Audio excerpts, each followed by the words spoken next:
Hi everyone, তো আজকের mini ব্লগটা খুবই স্পেশাল বলতে পারো, আমার লাইফের সবথেকে স্পেশাল ব্লগ আজকে তোমাদের সাথে শেয়ার করছি। কারণ আজকে হচ্ছে আমার ডেলিভারি। তো এখন বাজে হচ্ছে ওই 6টা বাজতে 10 মিনিট মতো বাকি।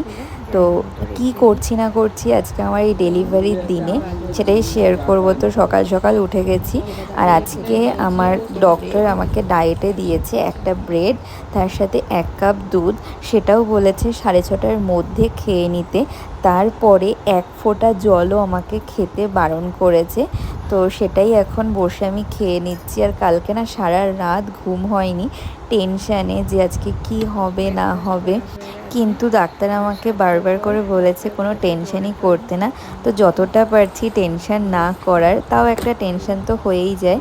আর কালকে রাত্রে আমি একবার আমার সমস্ত ডকুমেন্টস গুছিয়ে রেখেছিলাম, তাও সকালবেলা একবার চেক করে নিলাম যে সমস্ত কিছু ঠিকঠাক আছে নাকি। আর এই দেখো, এটা হচ্ছে আমার বেবি বাম্পের আজকে লাস্ট ডে। কিন্তু না আজকে একদম ভোর ভোর না আমার পেন স্টার্ট হয়ে গেছিলো। এটা লেবার পেন নাকি এখন আমি জানি না, ডাক্তার যখন আমাকে চেক আপ করবে তখনই বলতে পারবে। আর দেখো, এখন প্রায় 7:30 মতো বাজে, আমি এখানে অলরেডি রেডি হয়ে গেছি। তো আর কিছুক্ষণের মধ্যেই বেরোবো নার্সিংহোমের উদ্দেশ্যে। খুব ভয় লাগছে, খুব টেনশন হচ্ছে, তার সাথে একটা এক্সাইটমেন্টও আছে। তো কেমন লাগলো আজকের ব্লগটা অবশ্যই জানিও, ভালো লাগলে সাবস্ক্রাইব করে দিও।